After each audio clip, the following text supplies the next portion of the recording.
On this episode of How to Do Florida, we're shrimping in the Indian River. Our shrimping ninja will be showing us how to get geared up and catch shrimp. That's a nice one there. Oh, yeah. So this is good, cocktail size. Oh, fresh shrimp, there's nothing like it. Then Chef Justin shows us a Florida favorite recipe. Woohoo! It's a culinary crustacean creation, Florida orange glazed shrimp. Yummy! Then it's off to Crescent Beach for a beautiful early morning session on how to serve fish. Look at that sucker. Another nice fish. One word, Xanadu. He's going home with us. Whoa, oh, dog! On this segment, we're going to learn about an outdoor activity that is great fun for the entire family. I'm talking about shrimping. We're all doing something all together. We're disconnected, we're unplugged from reality of home, TV, computers, games, stuff like that. So when you're out here, you don't have all that stuff, you know? I don't even have a radio on the boat, so it's our time. We headed to the town of Edgewater on the Indian River along Florida's east central coast.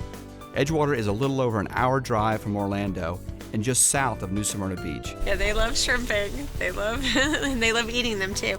The Indian River is part of the Indian River Lagoon system, which forms the Atlantic Intercoastal Waterway. So you guys gonna go out? Yep, we're going out tonight. We're gonna see what we can get. Shrimping is mostly a night activity. Shrimping can be done from a boat, a seawall, or even a bridge. I met up with my good friend Boomer, who knows everything there is to know about night shrimping. Boomer, we're about to go shrimping, but before we start, what the heck is shrimping? Well, the shrimp they grow in the river here, in the Indian River Lagoon, until it's time for them to go spawn in the ocean. And what we're doing is catching them as they're going out, taking them home and eating them.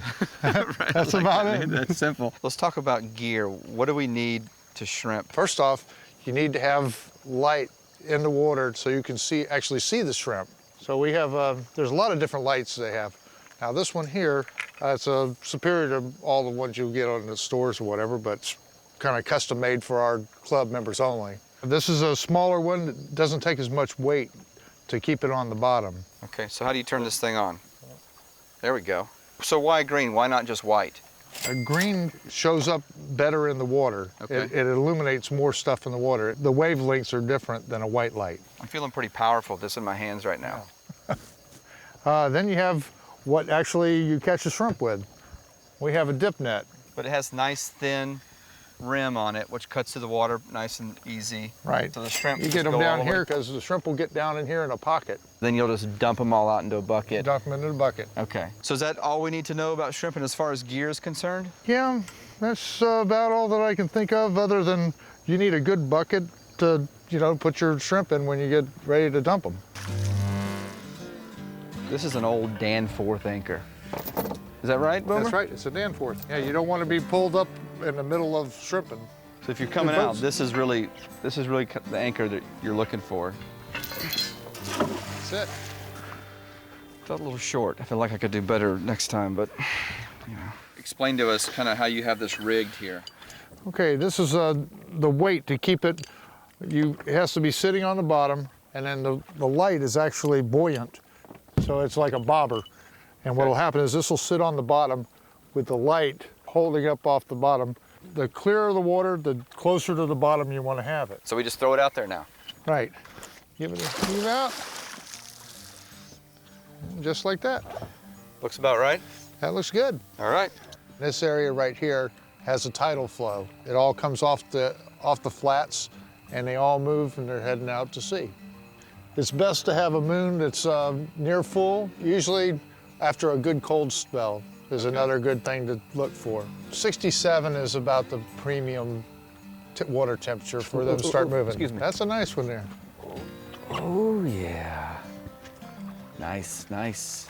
Oh, look at Oh, that get sucker. another one. There's another one. A fat dog right there. That one. Nice. All right. Right Get him. Hold on to me. There's another one. Hold on to me. I'm going. Don't go in. I'm going. Oh, there's one right there. Yeah, get that one. Nice. Oh, I got that one. Here Oh, we there's go. another one. So actually, you're shrimping in my area. Is that okay? Yeah. And that's okay for you to cross dip like that? Oh, yeah. Is Well, that if okay? you're going to miss them, I'm going to get There's actually a nice one Yeah, right there. get Look at that one. Oh, you sure. sucker. He swam out of the net. Boomer, you scared me, man. Yeah, well, they keep going by. You scared me. Let the little ones go by, but I thought you saw a small child in the water the way you jerked like that, you know? Okay, Boomer, we've been shrimping for what, 10 or 15 minutes? Yeah. Let's see what we got here. There's got some browns and whites. There's a nice little white one there. Nice. Let's pull them out of there. You got that little horn on the top there. And that's their defense mechanism. So this is good, kind of cocktail size. Oh yeah, They'll they're eat good. up nice, right? Oh, fresh shrimp, there's nothing like it. Well, he's going home with us. All right. Putting back in the net here. Put them like in there. I like this, Boomer. Ooh, here's one, here. Look at that. Ooh, fat dog. Nice. Whew. There's some deep knee bends there, some back stretches. Oh, man.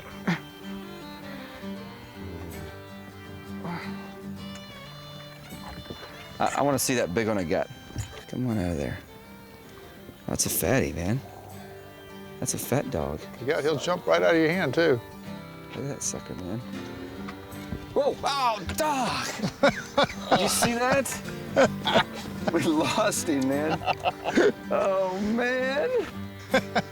Did you see that, Boomer? Yeah, I saw that. I told you he's gonna jump. I know, I didn't believe you, but you were right.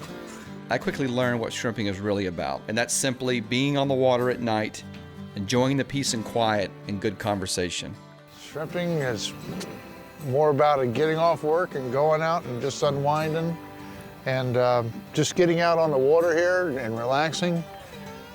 It's the best therapy you could ever have. Shrimping with your family beneath a canopy of stars on a cool river is a great shared experience and will surely be a lasting family memory. This is a beautiful lagoon, Mosquito Lagoon, where we see a lot of dolphin and other wildlife. And we say we're coming to shrimp, but it's worth it even if we don't catch anything because it's so beautiful. Shrimping is a great way to get away from it all and get back to yourself. It's a lot of fun and a lot of good eating. So gather the family, grab the gear, check the tides, and have a great time. Who's gonna dip the biggest shrimp? Who dipped the biggest shrimp last time? Me. Yeah, you did. Okay, so here's what we know. You'll need a valid Florida saltwater license, shrimping lights, a dip net, and a bucket. To learn more about shrimping in Florida, go to our website at howtodoflorida.com. Keyword shrimping. I like going shrimping with my daddy. Coming up next. Shrimp are cooking nicely in here. Smelling good already, too. Oh, yeah, baby. Beautiful. Oh, yeah. Still to come, the serenity of surf fishing at sunrise on the Florida coastline. Here we go, here we go, here we go. Oh yeah, looks like a black drum. Woo! All right. When How to Do Florida returns.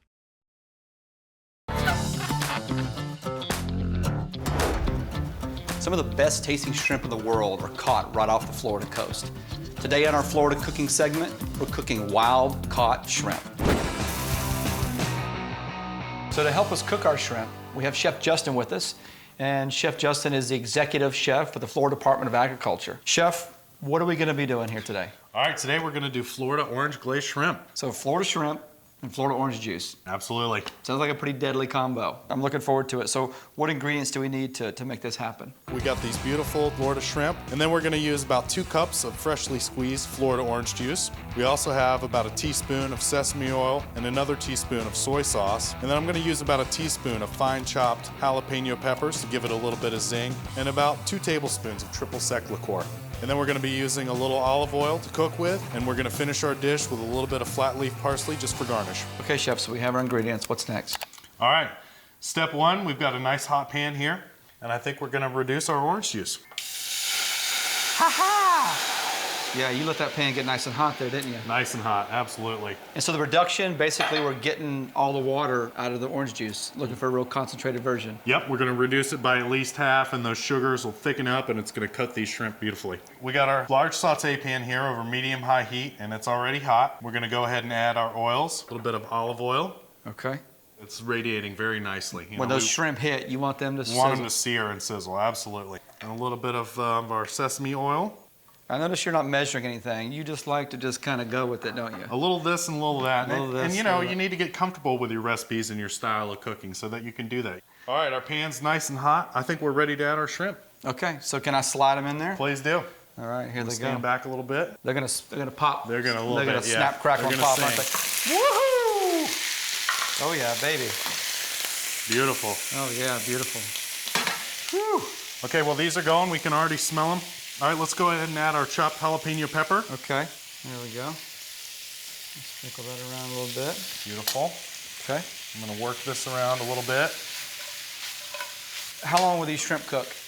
They cook really fast. I'd say 2 to 3 minutes. When the shrimp hit the pan, you better not be going anywhere. That's one of the worst things we can do is overcook. It's always better to undercook because we can reheat and bring them back up. But once they're overcooked, then that's about it. All right, the shrimp are cooking nicely in here. Oh man, they're looking good. I'm gonna toss those around so they're getting cooked evenly. Smelling good already too. Can I try that one time? Please, yeah. What's that all about? There you go, a little rest motion. Look at you. Yeah, I've done this with pancakes twice. Beautiful. Good deal. Our orange juice reduction is going. I'm gonna go ahead and add a little bit of my triple sec liqueur. Okay, now is that for party or what's that for? A little bit of party and a little bit of flavor. Okay, these are good. So now I can go ahead and add a little of this orange juice reduction to my hot pan here. And this is what's gonna kind of glaze the shrimp. Oh man, that looks good. And coat it a little bit. Okay, so I'm gonna let you work this around a little bit. Okay, you wanna switch here? Yeah, we're gonna add our parsley. This is just gonna help give the dish a little bit of color. Oh yeah, boy. Whew. All right, I think it's looking about done. If you wanna pull the plate over here. Okay, here we go. I'm gonna have you go ahead and spoon some in. Ho, chef, I tell you what, buddy. You had 2 tickets to Yummy Town and you took us there, man. Smelling good. I hope it tastes half as good as it looks. That's it. Oh, chef, man. This looks like a piece of art. It doesn't look like a dish. It looks delicious. Can we just grab one and eat it? Yeah, let's do it. Okay. To learn how to cook this recipe, go to our website, howtodoflorida.com. Oh boy. Coming up next, casting into the Atlantic surf. Ah! All right, a monster! Look what we got here, man. A sea monster. Excellent. When How to Do Florida returns.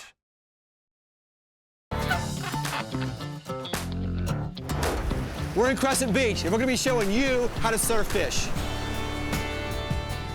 Today we'll be surf fishing on Crescent Beach, located on Anastasia Island. It's one of the most scenic and unspoiled beaches in Florida, and its proximity to the Matanzas Inlet makes this a great spot for surf fishing. Crescent Beach is located just 16 miles south of St. Augustine, which is North America's oldest permanent settlement. Known for its beautiful brick streets, horse-drawn carriages, and unique shopping, this town radiates with history and culture. A must-see when in St. Augustine is Fort Castillo de San Marcos. Started in 1672, the fort was built entirely out of coquina, which is compressed seashells. Driving to Crescent Beach is quick. From Orlando, it's about an hour and 45-minute drive, and 3.5 hours from Tampa. As the sun began to peek out over Crescent Beach, I met up with surf fishing expert Noel Kuhn. Noel serves as the president of the Florida Surfcasters Club, and with over 30 years of experience, you couldn't ask for a better expert to get us started. I think we're going to catch some fish today. Things are kind of churned up in the surf. And that's a good thing, right? That's a good thing for some of the species we'll be targeting today, like the black drum. Okay. They like water churned up. It breaks up the little crabs and the clams and the sand fleas. So while it was still early and the tide was right, We got a fish on here. Fish on. Noel wanted to take advantage and fish. And fish we did. Ah! All right, a monster! Look what we got here, man. A sea monster. What we have here is a little whiting. It's like a vacuum. You're just moving her on the bottom, just sucking up shrimp, crabs, Everything that's smaller than him. Watching Noel throw a surf rod was like watching Dan Marino throw an 80-yard touchdown pass. Here we go, here we go, here we go. Oh yeah! After catching a few fish, Beautiful, beautiful black drum. it was time for Noel to show us what we needed to get started. So take us through what we need for surf fishing. The two basic rigs, one is a fish finder rig, and the other is a double drop rig. The first Okay. one is the fish finder. And this rig allows the line to slide without pulling the sinker. So when a fish bites, you can feel it because he's not trying to drag the sinker. And when he bites, he pulls directly through your line and you can see your rod bend better. So the fish isn't feeling the weight, Correct. and that's the key, right? That's the key. And this is the double dropper rig. The sinker is secured to the bottom, Okay. and these two float up here with your baits on it. And some orange attracting beads. That's the exact color of her egg sac underneath the sand flea. So this egg sac, that's got to be like honey to those That's fish. candy. That's fish candy. Circle hooks are awesome when it comes to surf fishing. The hook is already set once you get to it. These circle hooks wrap around his jawbone and almost always hook on the right or the left side of his mouth. the point actually comes all the way back around, almost makes a circle. The point is pointing towards the shank. Makes for easy release and doesn't harm the fish nearly as much. Okay, good. Everybody's most familiar with a pyramid sinker. Yep. Pyramid sinker does a great job. A sinker that'll hold the bottom a lot better is called a Sputnik sinker. The wires hold it in the sand, but when you want to break it loose or a fish grabs it, the wires pop backwards and you can reel the sinker in easily. The other two types, these are referred to as storm sinkers. This has 3 sides. It doesn't tumble as much in the surf. So now let's talk about rods. All right. Rigs here a little bit. Okay, you got a 10-foot surf rod with a large reel with a large capacity in case you do catch a big fish. And there's that high visibility line you like. You can see it better and the birds can see it better too, so they don't run into your line. Let's talk about sand spikes. These are available on almost all sporting goods stores, or you can make them. It's a piece of PVC pipe and a nut and a bolt through it, cut it at an angle, and you wiggle it down in the sand, someplace to put your rod. What is this? This is known as the lunar rover of fish carts. This is my over-the-top version of being prepared. Does this thing need a license plate? It does have headlights, but I took them off for this. I assume it's got a few features. This is the tackle box, 5-gallon bucket with a lid on it, knife, scissors, extra sinkers, place to put all your bait. Let's talk about these tires. You can put 50 pounds of fish, 20 pounds of ice, 100 pounds of gear, and just floats down the beach. Sand spike holder and 2 more rod holders. How many rod holders total? I need total rod holders right now. We can put 10 rods on this cart. Oh my gosh. Can I take it for a test drive? Go ahead, take her for a spin. It turns on a dime. No, this is nice, brother. If you're gonna surf fish, this is how you do it. Nola's taking it to, some would call it unhealthy level, but he's taking it to a high level. So Nola, where are those fishy zones we were fishing at this morning? The waves stir up the bait. It loosens them up, and they fall into the trough. And that's where those black drum like to feed. We're standing here on the beach, and these waves have crashed here, and they've crashed here. And all those waves have to go somewhere. They go back out through the runout. So they'll feed right in here also. 3 places, on the sandbar, right at your feet where the waves crash, or right there where the water goes back out. So Nola, let's talk about bait. We're gonna use blue crab, we're gonna use sand fleas, we're gonna use clams, and most of all, we're gonna use shrimp. Here's a little pearl of wisdom. Never take your eye off a live crab. This is how you hold a crab, right? Because he's got a little chomp to him, doesn't he? Ah! Mother! Ah! Kill him! Kill him! Move your finger. Ah! Ah! Get the other one! The other one! The other one! Oh man, he got you twice. Oh. Holy mackerel! Usually you get bit by a blue crab once, but double bit? Noel seemed to think that was pretty funny. Noel, how much bait should you use on your hook? Like the size of your thumbnail. You can actually catch a very large fish on a little piece of bait. You can't catch a nice small fish on a big piece of bait. Sand flea, one of the best baits to use out here surf fishing. Got one, Noel? All right. Baiting these rods is an aerobic activity in itself. Back and forth, baiting, checking, rigging. Where? No. We're trying to make a TV show. I don't bring a chair to the beach. I call it aerobic surf fishing. From that rod tip, you can kind of determine what the heck's going on out there, right? Yeah, I can pretty much tell what kind of fish hits it by how they pull and how they tug. If a whiting gets on there, it's just a constant little jiggle. If a pompano grabs it, it's a big jiggle. The rod tip just shakes violently. What about if you hang a surfer? What does the rod do when you do that? It apologizes. So here's what you'll need to start surf fishing. A saltwater fishing license, a rod and reel, the appropriate tackle, bait, a bucket for that bait, a towel to wipe off the bait juice, and a cooler for your catch. Here's a little of what we caught. We caught a couple black drum, really good fighting fish, also a good eating fish. We also caught a few pompano. This is what these guys are out here trying to catch. If you've never eaten pompano, you're missing out. We also caught a couple whiting. It's a really common fish to catch out here. Surf fishing is a sport of contrast. On one hand, there's the thrill of the unknown just waiting to be caught. And yet it's deeply calming as you take in the smell of the salt air, the mesmerizing rhythm of the crashing waves. Perhaps that's why many feel that surf fishing is a quintessential way to do Florida. To learn more about surf fishing, go to our website at howtodoflorida.com. Excellent. Woo. You're watching How to Do Florida. We'll be right back.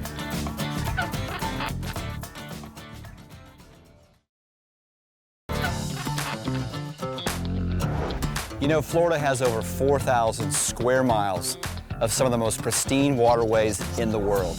It's all here in our backyard, waiting to be discovered. We had a great time catching shrimp on the Indian River and playing with those cool shrimp lights. And the sunrise on Crescent Beach was absolutely spectacular. For more information on this episode, go to our website at howtodoflorida.com. There you'll find my blog, additional video content, and you can go to our forum and tell us how you do Florida. Well, that's our show. I hope you feel inspired to get out and enjoy Florida.